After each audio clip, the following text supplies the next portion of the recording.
Welcome back to Fluent English, the podcast. I'm Georgia. Think in English. And I'm Willem R. Today's episode is really exciting. Welcome to Fluent English, the podcast. Today, we are diving deep into a struggle that is, well, frankly, it's truly universal for almost every person learning English. It really is. And it's one of the most frustrating barriers to fluency. I'm sure you, our listener, can relate to this. You've dedicated countless hours, maybe even years, mastering the grammar rules. Perfecting your vocabulary list, Really? writing all these challenging, complex texts. Exactly. So intellectually, you know the language. There's no doubt about that. That is the crucial starting point for this deep dive. You, the listener, you understand the news. You can probably follow an English movie without subtitles. And I'm sure you can write a complex, well-structured email. You have all the data points. All the data points are there. But There. then it comes time to speak, to engage in a real-time, spontaneous conversation. And everything just freezes. It freezes. That's the word. The words, they stop flowing smoothly. The sentences break apart into these choppy pieces. And that comfortable, confident flow you feel when you're just thinking or writing It vanishes. completely vanishes. And in that moment of hesitation, your confidence just plummets. And that familiar, frustrating feeling of speaking what many people call broken English, it just takes over. It's an instant confidence killer. It is. It truly is a painful cycle. And this cycle is the primary reason, I think, why so many advanced learners hesitate to take that final, important leap into genuine conversational fluency. So they get stuck. They get perpetually stuck in this gap, this space between knowing the language and actually producing the language smoothly, comfortably, and naturally. So our mission today is specifically designed to bridge that very gap. We are going to unpack a comprehensive system that is custom-built to transform that hesitant, broken speech into natural, rhythmic, and flowing English. And we call this systematic approach, which we've developed from our source material, the flow formula. The flow formula. And I want to be clear, this is not about adding more homework to your already busy schedule. No, not at all. Nor is it about memorizing another 100 phrasal verbs, which, might just increase your internal checking workload. Right, more things to worry about. Exactly. This is about changing the underlying mechanism by which your brain processes and releases spoken English. Yeah. It's like a structural hack for fluency. A structural hack. I like that. So that's what we need to focus on today. We're going to look very closely at why your current spoken English might sound broken, what this sometimes abstract concept of flow actually means, Then the practical 5-step formula itself. and crucially, a simple 4-step daily exercise routine to make flow a foundational habit. Our goal here is to give you, our listener, a powerful shortcut so you can sound smoother and more natural in your English conversations. Starting literally today. Let's begin by clearly defining the problem. I think that's the best place to start. Always. Because understanding precisely what we are fighting against is always the first and most important step toward winning the battle. Okay, let's unpack this term broken English because I feel it often carries a lot of unnecessary shame or confusion. When we talk about broken English, many learners, they immediately jump to their grammar notebook. They think, oh, I used the wrong past tense, or I forgot the necessary preposition. And while, yes, grammatical errors are certainly present in the speech of learners, they are often secondary to the main issue. What do you mean by secondary? Well, a listener can almost always use context clues to correct those small grammatical errors in their own mind. They can still understand the core message. When we talk about broken English in the context of conversational flow, we are talking about something else. Okay. We're talking about a lack of continuity and rhythm. The speech is constantly being interrupted. So it's not really about the quality of the individual word or even the sentence structure necessarily. It's about the space between the words and the ideas. That's it. It's the silence that kills the flow. The silence. Precisely. We see very specific observable symptoms when conversational flow is missing, and these symptoms, well, they compound the problem. The main one is just too many pauses. Right, those long, awkward silences where you can almost see the person's brain working, searching for the next word. Exactly. And that leads to the next symptom, which is too much internal thinking. This usually means translating the intended sentence, literally, word by word, from your native language into English. Which is a very slow process. Extremely slow. And the final physical outcome is that you end up speaking word by word instead of in groups or chunks of words. Here's a classic example from the source material that I think just perfectly illustrates this issue of broken flow.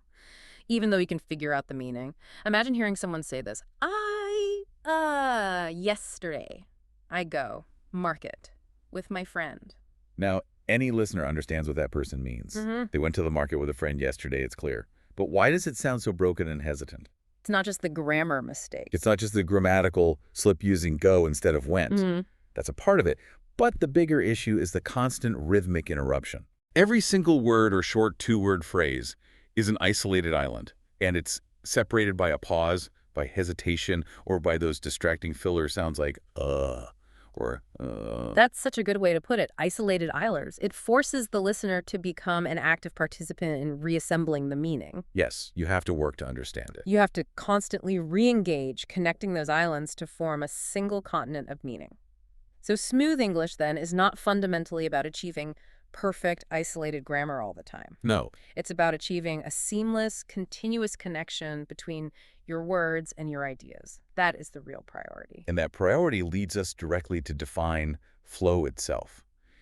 In our methodology, flow is built on three essential pillars that must intersect to create natural speech. Okay, what are the three pillars? Flow equals the sum of confidence plus rhythm plus continuity. Confidence, rhythm, and continuity. If any of these three pillars are weakened or removed, the speech will instantly sound stilted, mechanical, or, well, broken. I think the pillars are a really helpful framework for our listener.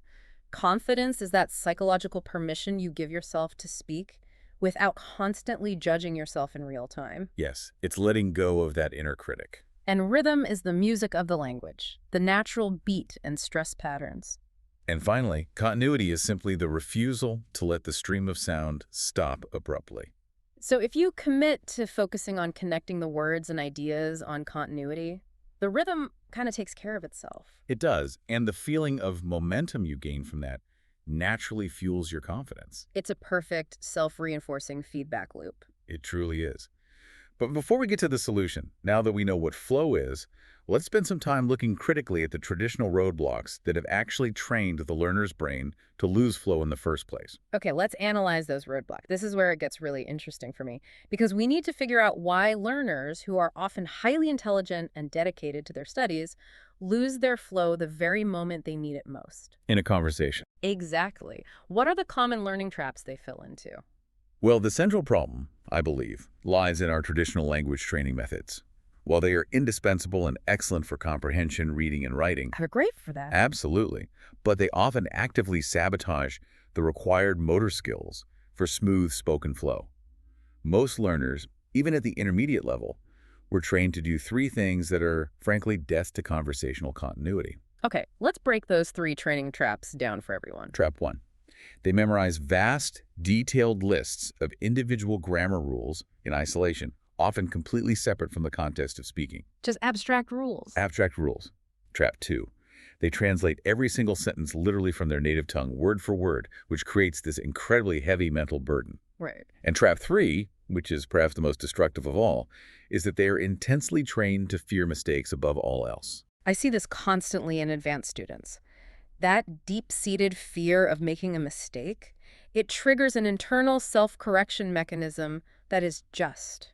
It's too slow. It's too slow to keep up with the real-time demands of spontaneous conversation. Your brain becomes its own worst editor. Yes. Absolutely. I mean, think scientifically about what happens in the brain of a learner the moment they try to speak spontaneously.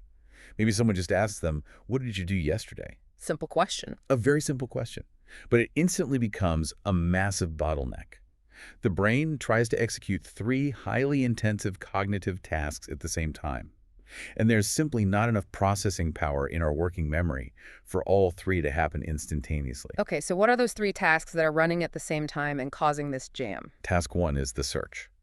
The brain frantically searches its vast memory bank for the right word, the right phrase, or the right idiom to convey the specific idea. Okay, the search. Task 2 is the check. Immediately after finding a candidate word, the brain pauses the motor function to check the corresponding grammar rules. This is that internalized editor we mentioned. So it's asking, is this the past tense? Does it need an S? Should the preposition be for or to? All of that in a split second. And then there's task 3, the worry. At the very same time, the brain is worrying about the potential mistake. It's self-monitoring the entire output, listening for an error even before the listener hears it. That sounds completely exhausting. That whole process must take just milliseconds longer than a native speaker's process, but those milliseconds are enough to break the rhythm entirely. They are. It's like trying to juggle 3 extremely heavy balls while also trying to read the instruction manual on how to juggle those balls. And that analogy of cognitive overload is spot on. And the result of this internal traffic jam, the search, the check, and the worry, is the external negative physical outcome we can all see. The hesitation. The hesitation, those long disruptive pauses, and the ultimate destruction of the speech rhythm. The flow disappears because the speaking channel is constantly being interrupted by the checking channel. So the realization here, and this truly is an aha moment for many of our listeners, I think, the solution isn't necessarily just to cram more grammar knowledge into your brain. No, in fact, that could make it worse. How so? Well, if you just add more rules, you are inadvertently making task 2, the checking process, even longer and more complex, which means you will probably pause even more often. That's fascinating. So we have to assume the learner already has the grammar stored somewhere in their brain. The issue is retrieval and release speed. Exactly right. We need a system that trains the brain to bypass that unnecessary checking mechanism and move directly and rapidly from the idea to the output. And to fix this structural psychological issue, we need a dedicated practical system. The flow formula. A system that trains the brain out of these destructive, halting habits. Okay, let's jump into that system now. We'll start with the first 2 fundamental steps, which are all about changing the primary mental unit you use when you're constructing speech. Yes. We're moving away from tiny building blocks and into larger, prefabricated units. And this starts with step 1. Step 1. Speak in ideas, not sentences. This represents a huge, almost counterintuitive, fundamental shift in mindset. As a learner, you need to stop trying to mimic the rigid, careful structure of a written assignment. The traditional classroom teaches you to construct a perfectly correct, full sentence before moving on. But native speakers, especially in spontaneous conversation, they're rarely operating in discrete, grammatically rigid sentences. Not at all. They operate in ideas. Ideas. They're focused entirely on conveying a point, a meaning, a feeling, a complete thought. They're not focused on verifying the verb conjugation or the subject-verb agreement before the thought even leaves their mouth. So the internal monologue is completely different. Radically different. I think this contrast is key. The traditional flow-breaking mindset is, I must create a correct sentence. It's rigid, it's slow, and it's correction-focused. Whereas the flow formula mindset is simply, what core meaning do I want to convey? You actively prioritize the meaning over the structural perfection of the container it's in. And just think about the efficiency gain from that. When you fixate on creating a correct sentence, your brain has to perform all those internal checks we talked about, that task 2. Right, the editor kicks in. But when you only focus on the idea, the immediate pressure to perform those complex, instantaneous grammar checks is vastly reduced. The thought is allowed to exit the mouth much faster, and you gain essential speaking momentum. Let's analyze this shift using a slightly expanded example. Imagine you're trying to explain why you had to leave work early yesterday. If a learner is stuck in that sentence perfection mindset, And trying to translate in their head. exactly, they might produce this broken form.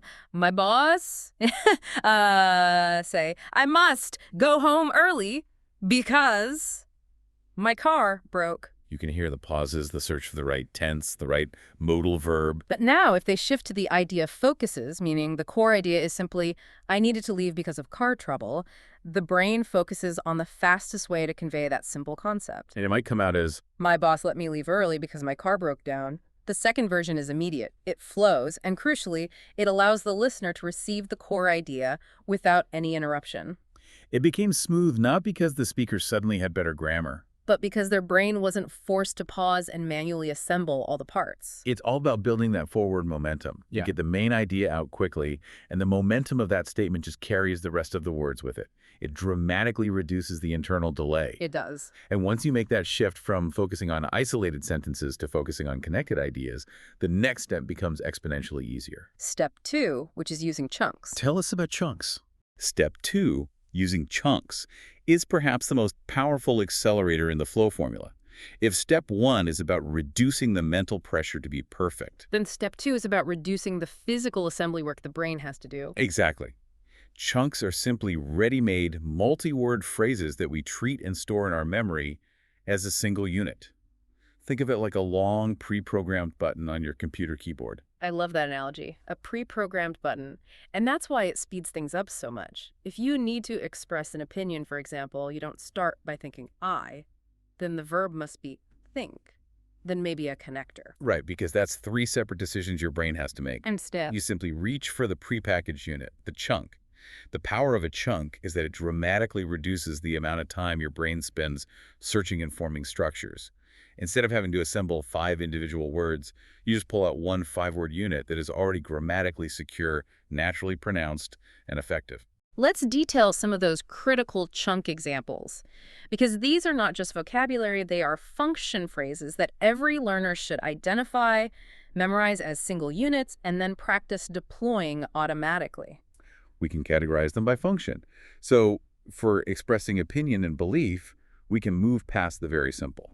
I think that. And upgrade to something like? We can upgrade to, in my opinion, the situation is.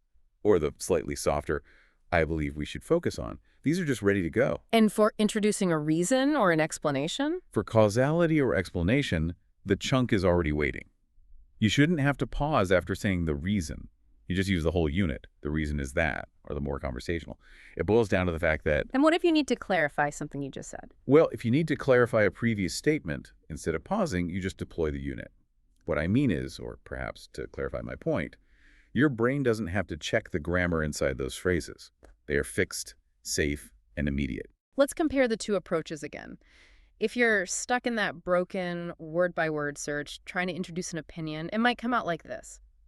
I think, because... Slow, halting, and demanding 3 separate decisions from your brain, all of which get checked against the rulebook. But if your brain is trained, through step 2, to reach for a chunk. You immediately bypass all those decisions. You deploy the unit. I think the reason is that we need more time. Those first 5 words are pre-packaged, pre-approved, and they flow seamlessly. You've created a smooth beginning for your sentence without having to think about the grammar connection between any of those words. And that reduction in thinking time is the core mechanic of flow. Less cognitive assembly required means more automatic output, which equals more flow. Okay, so steps 1 and 2 focus internally on how you construct your thought units. Now in part 4, we move to the external mechanisms, connecting those thoughts smoothly so they don't break apart. Part 4 focuses on continuity, which is achieved through steps 3 and 4, connection and cushion. And we'll start with step 3, connecting your sentences. We established that broken speech often results in a series of abrupt, separate statements, almost like you're writing in bullet points. Yes, very disconnected. So to achieve smooth flow, the speaker has to build strong bridges between those separate ideas.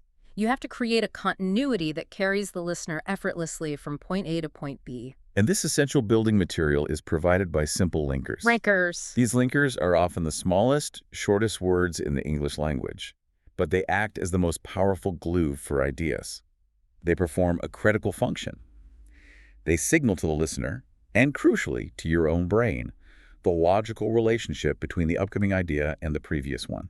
So they're telling you, are we adding information? Are we contrasting something? Exactly. Are we explaining the cause, or are we reaching a conclusion? Let's list those essential conversational linkers from the source material, because these are the absolute staples that create flow in everyday speech. The big ones are, Yeah. because actually, even though Simple. they're simple, but notice their functional power.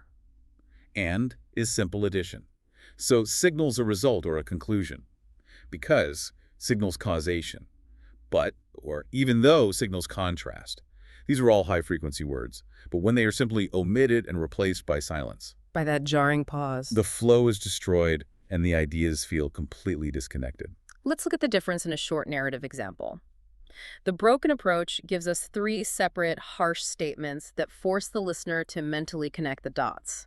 Something like, I like English. It is hard. I study every day. Right, the flow stops completely at every period mark. The relationship between those facts is totally unclear. Now compare that to using these simple connectors. It would become, I like English, but sometimes it's hard, so I study every day. It's just one sentence. It's one single, nuanced, flowing statement.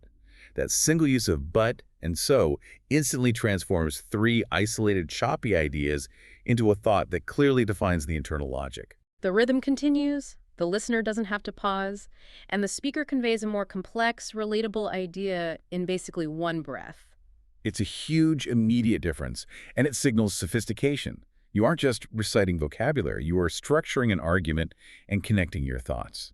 Now, what about those unavoidable moments when we do have to stop and think? Because that happens to everyone. It does. Yes. And that leads us perfectly into step 4, reducing overthinking with fillers. This is such a crucial concept for confidence, and it's one that often receives a lot of skepticism. Many learners mistakenly believe that using a filler like or a is a definitive sign of failure or bad speaking. Right, something to be ruthlessly avoided at all costs. Yes. And I must push back on that point right now because I hear that feedback constantly from learners. Are we truly advocating for the conscious use of filler words? Won't that make you sound unprofessional or less prepared? That is a completely fair and very necessary question. Mhm. We are advocating for the use of natural conversational filler words because they are essential tools for maintaining flow. Not just any filler. Not just any filler. The reality is that native speakers use them constantly, and they serve a vital dual function. They manage both time and flow. Okay, tell us more about that dual function. Function 1 is time management. Fillers buy you, the speaker, crucial, precious seconds for your brain to organize the next thought. If you need to recall a specific name or a statistic or find the correct idiom, the filler is like the mental hold music for your speech. It keeps the line open. Keeps the line open while the cognitive searching task 1 is happening in the background. Okay, and function 2. Function 2 is flow maintenance. This is the continuity factor. If you pause completely, the rhythm dies instantly, and when you restart, it feels jarring, like starting a cold engine. A natural filler maintains the sound, maintaining that all-important continuity, keeping the energy of the flow alive. And this is why they actually make speech sound more natural and conversational. When someone stops speaking completely, we perceive it as a structural error or confusion. But when they fill that space with a natural sound or phrase, we perceive it as just standard, native, conversational hesitation. The brain is just catching up. The brain is just catching up. Exactly. So the goal is to replace the generic, often jarring sounds like with more structured conversational fillers. Let's detail some of those natural filler examples provided in the material that add a bit of texture to the conversation. Some great ones are, actually, as a matter of fact, in the explicit time buyer, let me think. These are highly valuable because they're not just generic sounds. They carry a subtle conversational meaning. They do, seeks agreement. Signals a clarification or a self-correction. Actually can signal an introductory thought.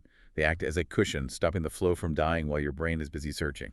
It prevents that cognitive bottleneck from stopping the entire operation. The contrast is simple but profound.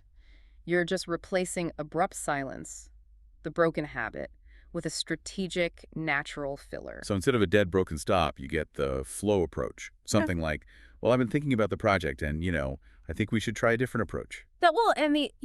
Provided critical space for your brain to process the complex thought that followed. Exactly. So by steps 1 through 4, we have completely overhauled the speaking process. We shifted the mental unit to ideas, not sentences. We installed accelerators, which are the chunks. We created bridges with connectors, and we added cushions with fillers. And now we move to the 5th and final, most advanced step, which brings everything together through the physical delivery. Step 5. Step 5 is where the magic really happens, and it is the step most traditional language textbooks skip entirely because they're so focused on the written word. They are. And that step is rhythm over rules. Flow is fundamentally about the music and the physicality of the language, not rigid adherence to the textbook rulebook. This is the moment. The learner has to consciously relax and stop trying to pronounce every letter of every word with slow textbook precision. It's hard to do that, to let go. It is very hard, but native English speakers prioritize the natural rhythm of the conversation, and that rhythm requires compression and relaxation. And those elements, compression and relaxation, are exactly what make the language sound so fast and sometimes incomprehensible to a non-native speaker, right? That's a huge part of it, yes. We're talking about 3 key rhythmic elements here. Stress. Which is emphasizing important content words while de-emphasizing function words. Reductions. Shortening common words. And linking sounds. Running words together. Let's focus on reductions because I think they are the biggest psychological hurdle for the learner. The learner who is focused purely on rules will try to pronounce every single word formally and distinctly. Yes. Let's take the classic example of intention. The formal phrase you learn in the book is, I'm going to try again. 4 distinct separate words. Very clear, very precise. But the fluent, reduced phrase, the one that prioritizes rhythm and speed, becomes, I'm going to try again. I'm gonna. That single fluent reduction, gonna, is now one rhythmic unit, not 3 separate words to be pronounced and checked. It drastically increases the speed, it reduces the need for individual pronunciation effort, and it eliminates the pauses between the words. And that is just one example. We see this reduction everywhere because English naturally uses stressed and unstressed syllables. All the time. Think about modal verbs and prepositions. I should have gone becomes I should have gone. I could have told you becomes I could have told you. Even simple expressions like kind of become kinda and must have becomes musta. This is fascinating. The physical mechanism behind this is the use of the schwa sound, isn't it? That lazy, relaxed, almost sound that replaces the clear vowel sounds in unstressed syllables. That's exactly what it is. So when the learner embraces reductions, they're essentially giving the language permission to be lazier and faster. Lazier and faster. I like that. We encourage the listener here to consciously relax your speech muscles and stop trying to sound like a computer reading text aloud. Allow the words to connect naturally, especially those low-importance function words. The difference between reading 5 separate, labored words and speaking one fluid, reduced unit is the difference between broken and flowing speech. It's the music. And this brings us back to the powerful paradox that we really want to anchor in the listener's mind. Grammar is absolutely necessary for ultimate clarity, especially in writing and professional communication. We are not saying to ignore it. Not at all. But in the context of spontaneous, real-time conversation, flow must come first to achieve that essential conversational confidence. Think again about the listener's experience. A conversation that flows continuously, that has good rhythm, uses chunks, and uses connectors, even if it contains a minor grammatical error, is far better received and infinitely easier to understand than a grammatically perfect conversation that's just riddled with constant, jarring hesitations and awkward silences. Flow builds human connection, even with slight imperfections. That's the key. So this entire flow formula ideas, chunks, connectors, fillers, and rhythm is ultimately about building a new set of automatic speech habits. And you cannot achieve flow just by intellectually thinking about it. No, you have to practice it physically under low-stakes pressure. Which brings us to our final crucial part, the daily application routine. Yes. Transitioning from this theory to a solid, reliable habit requires a very specific, low-pressure practice routine. This routine is meticulously designed to force your brain out of that debilitating checking mode and into the vital releasing mode. And it only requires 4 simple steps, but they must be done daily and consistently. Consistency is key. Step 1 is the absolute foundation of the practice, and it's non-negotiable. What is it? Speak for 2 minutes without stopping. Okay, and the golden rule here is? No correction. You must not pause to correct yourself, to repeat, or to find a better word. You are focused purely on output, just pure volume of continuous speech, regardless of the topic and regardless of the mistakes you make. Yes. This step is a direct confrontation with the habit of hesitation, isn't it? It is. By completely removing the psychological pressure of immediate correction, you train your brain to prioritize continuity above all else. The goal is to build vocal endurance. The content doesn't matter for these 2 minutes. Not at all. It's the continuous, uninterrupted stream of sound that matters. It's about building the muscle memory for uninterrupted release. Okay, so after that, step 2 builds the formula directly into the habit formation. Yeah, step 2 is use 3 chunks deliberately. So during those 2 minutes of continuous speech, you must consciously force yourself to integrate 3 specific pre-chosen chunks. Exactly. For instance, before you start, you might select, in my opinion, the reason is, and what I mean is, and make sure you use them. This is genius because it forces your brain to access and deploy those ready-made units. It overrides the default tendency to assemble speech word by word. You are actively laying down new, fast neural pathways for efficient phrasing. You're making your brain bypass the slow grammatical checks. You are automating flow. Then, step 3 introduces the critical feedback loop, and this is where most people get it wrong. It is. Step 3 is record and listen. But, and here's the major trick, you do not listen to check your grammar. Please, do not listen for grammar. If you start listening for verb tense mistakes, you defeat the entire purpose of the exercise. You must only check for pauses and hesitation. This step refocuses your critical ear. You are training yourself to be intolerant of silence, not intolerant of small errors. You're reinforcing the central tenet of the flow formula, continuity above all else. Listen specifically for where the sound stream stopped abruptly and actively identify if you could have used a filler, or deployed a chunk to bridge that silence. And finally, step 4 is deceptively simple, but magical in its effectiveness for boosting confidence. Step 4 is repeat the same topic again immediately. Immediate. Immediately. Since you have already spoken about this topic once, the ideas are already primed, the core vocabulary is active in your short-term memory, and your brain is much less burdened by that initial search phase. Task 1. So repeating the topic immediately demonstrates instant flow improvement. It does. The speech will be dramatically smoother the second time around. And that feeling of immediate, tangible success powerfully reinforces the new habit you're trying to build. This routine is simple, it's incredibly low stakes because no one else is listening, and it's highly effective for habit building because it only takes a few minutes. And it specifically trains the brain to ignore the paralyzing pursuit of perfection. That is the core philosophy we want to leave you with, our listener. The ultimate goal is not perfect English, But connected English. The moment you prioritize connection and continuity, you automatically move out of the broken phase and into the flowing phase. Smooth speech happens when you, the learner, finally stop trying to control and micromanage every individual word that leaves your mouth. And instead, you begin trusting your overall voice and your message to carry you forward. That is the flow formula in practice. Trust the chunks. They are your safety nets. Trust the connectors to build your bridges. And let the fillers provide the cushion when you need that crucial extra second of time. The grammar will clean up over time. The flow needs to lead the way to confidence. So here is a provocative thought for you to carry into your day, something you can immediately put into practice. Building on step 5, the rhythm step.